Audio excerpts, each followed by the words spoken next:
Software या programme आपका चल रहा है तो देखो और बोला यार इनमें से कौन सी डेवलपर साइट है, तो यही तो होता है।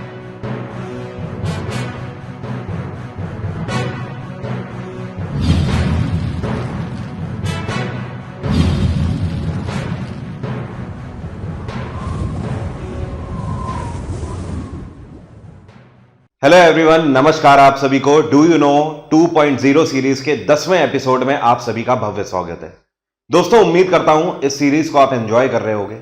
आज के इस 10वें एपिसोड में मैं आपको एक ऐसी ट्रिक बताने वाला हूं कि देखकर ही आपको यह समझ आ जाएगा कि बैंकों के हेडक्वार्टर क्या होंगे। इतना ही नहीं, उनके एस्टैब्लिशमेंट ईयर और इस टाइम पे सीईओ कौन है, इनको भी फटाफट से डिस्कस कर लेंगे। तो चलिए शुरू करते हैं। पहले मैं आपको ट्रिक बता देता हूं और उसके बाद बता दूंगा कि किस किस तरीके से आपको देखना है, एक बार हमारा रिवीजन हो जाए और इस टाइम पे कौन अपॉइंटेड सीईओज हैं। सो स्टार्ट करते हैं। आपको हमेशा ध्यान रखना है कि किसी भी बैंक के आगे अगर ऑफ इंडिया लिखा हुआ है, क्या लिखा हुआ है? Of India. जैसे कि state bank of India, state bank of India, union bank of India, ठीक है, बैंक ऑफ इंडिया। इसके अलावा और आपका कौन हो गया? United bank of India, reserve bank of India, reserve bank of India. एक बैंक है जिसको बोलते हैं IDBI, industrial development bank of India. तो यहां पर लिख लीजिए industrial development bank of India. तो कभी भी जब भी ऑफ इंडिया लिखा होगा, इन सभी बैंकों के हेडक्वार्टर हमेशा क्या होंगे? मुंबई में होंगे। कहां पर होंगे? मुंबई में होंगे। यही एक सीधी सी ट्रिक है जो आपको ध्यान रखनी है। इन सभी बैंकों के हेडक्वार्टर मुंबई में। अब इसके अलावा अगर देखें तो कभी भी किसी भी बैंक के आगे अगर आपको पंजाब मिल जाए, पंजाब अगर लिखा मिल जाए, जैसे कि Punjab National Bank, Punjab National Bank हो गया पहला। तो दूसरा हो गया Punjab and Sind Bank, Punjab and Sind Bank. तो हमेशा इनके हेडक्वार्टर क्या होंगे? नई दिल्ली होंगे। इनके हेडक्वार्टर क्या होंगे? न्यू दिल्ली, नई दिल्ली इनके हेडक्वार्टर। इसके अलावा एक बैंक है जिसको बोलते हैं महिला बैंक, महिला बैंक, ठीक है। तो ये भी क्या है? हेडक्वार्टर इसका नई दिल्ली में है। कहां पर है? नई दिल्ली में। अब देखिए, इसको आपको कैसे ध्यान रखना है। जैसे कि नई दिल्ली की लड़कियां कहां पर काम करेंगी? वो भारतीय महिला बैंक में काम करेंगी। इसका पूरा नाम भारतीय महिला बैंक है। तो ये जो भारतीय महिला बैंक है, इसका भी हेडक्वार्टर क्या हो गया? नई दिल्ली में ही हो गया। इसके अलावा एक बैंक और है, oriental bank of commerce, oriental bank of commerce. इसका भी हेडक्वार्टर क्या है? नई दिल्ली है, ठीक है। इसको भी याद रखने की ट्रिक कैसे है, दोनों को आप एक साथ देख लो। जो दिल्ली की महिलाएं हैं या दिल्ली की लड़कियां हैं, वो कहां पर काम करेंगी? भारतीय महिला बैंक में काम करेंगी। क्यों? क्योंकि ओरिएंटल है, मतलब इंटेलिजेंट है। इसके बाद किसी भी बैंक में अगर आपको इंडियन लिखा मिल जाए, आपको क्या ध्यान रखना है? किसी भी बैंक में इंडियन लिखा मिल जाए, जैसे कि एक बैंक है इंडियन बैंक, दूसरा एक और इसी नाम से है Indian overseas bank, Indian overseas bank. तो हमेशा ध्यान रखना, किसी बैंक के आगे अगर इंडियन लिखा हुआ है तो उसका हेडक्वार्टर क्या हो जाएगा? चेन्नई हो जाएगा उसका हेडक्वार्टर।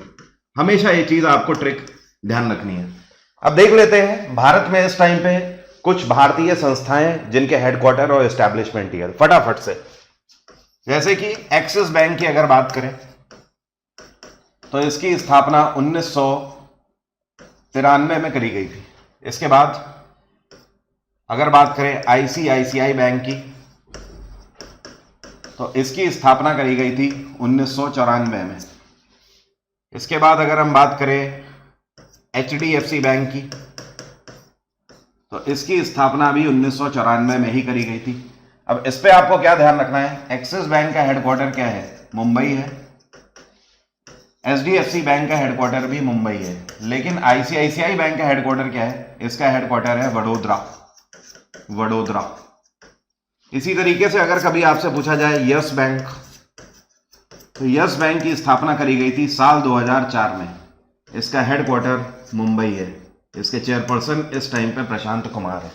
चेयरपर्सन इसलिए डिस्कस नहीं कर रहा हूं क्योंकि ये बदलते रहते हैं। हेडक्वार्टर और एस्टैब्लिशमेंट ईयर जल्दी जल्दी से डिस्कस कर लेते हैं। स्टेट बैंक ऑफ इंडिया 1955 में स्थापित किया गया था। इससे पहले इंपीरियल बैंक कहलाता था और सबसे पहले 1806 में इसकी स्थापना करी गई थी बैंक ऑफ बंगाल के नाम से। ये बहुत पुराना बैंक है, ये मत समझिएगा कि 1955 में ही स्थापना करी गई। वो तो नाम है एसबीआई, इस वजह से हम लोग यहां पे लिख देते हैं कि 1955 में इसका नाम एसबीआई पड़ा। इसका भी हेडक्वार्टर मुंबई है। पंजाब नेशनल बैंक की अगर बात करें तो इसकी स्थापना 1894 में करी गई थी। यह भारत का पहला स्वदेशी बैंक है, मतलब पहला ऐसा बैंक जिसमें 100% शेयर भारतीयों के थे। इसकी हेडक्वार्टर क्या है? नई दिल्ली। इसी तरीके से बैंक ऑफ बड़ौदा की अगर बात करें, यह भी भारत के बड़े बैंकों में से एक है। 1908 में इसकी स्थापना करी गई थी। इसका हेडक्वार्टर क्या है? बड़ौदा। अपार्ट फ्रॉम दिस, जैसे कि LIC आपको पता होना चाहिए, लाइफ इंश्योरेंस कॉर्पोरेशन 1956 में इसकी स्थापना करी गई थी। इसका भी हेडक्वार्टर मुंबई है। और LIC की सब्सिडरी एक बैंक है जिसको बोलते हैं IDBI बैंक। इसकी स्थापना 1964 में करी गई थी और इसका भी हेडक्वार्टर मुंबई है। अपार्ट फ्रॉम दिस कुछ और संस्थाएं हैं, जैसे कि रिजर्व बैंक ऑफ इंडिया हो गया। इसकी स्थापना 1935 में करी गई थी 1934 एक्ट के तहत। साथ में आपको ध्यान रखना है इसको नेशनलाइज कब किया गया? 1949 में इसको राष्ट्रीयकरण किया गया। इसका हेडक्वार्टर क्या है? मुंबई है। Security exchange and board of India, SEBI जिसको बोलते हैं, सेबी की स्थापना 1992 में करी गई थी। इसका हेडक्वार्टर क्या है? मुंबई। इसका भी हेडक्वार्टर है। अगर आपसे पूछा जाए सिडबी, सिडबी की स्थापना 1990 में करी गई थी। इसका हेडक्वार्टर है लखनऊ। अगर आपसे नाबार्ड पूछा जाए, नाबार्ड की स्थापना 1982 में करी गई थी। इसका भी हेडक्वार्टर क्या है? मुंबई है। अगर आपसे बार्क पूछा जाए, भाभा एटॉमिक रिसर्च सेंटर, इसकी स्थापना 1954 में करी गई थी। इसका भी हेडक्वार्टर मुंबई है। अगर आपसे इसरो पूछा जाए, इसरो की स्थापना 1969 में करी गई थी। इसका हेडक्वार्टर क्या है? बैंगलोर है। अगर आपसे पूछा जाए इसरो की ही तरह, जैसे कि डिफेंस के लिए भारत में सैटेलाइट और स्पेस टेक्नोलॉजी के लिए इसरो काम करती है, वैसे ही भारत के डिफेंस सिस्टम के लिए DRDO काम करता है। तो DRDO आपको ध्यान रखना है। 1958 में स्थापित किया गया था और इसका हेडक्वार्टर क्या है? नई दिल्ली। ये कुछ ऐसी संस्थाएं हैं जो कि आपको ध्यान रखनी होगी।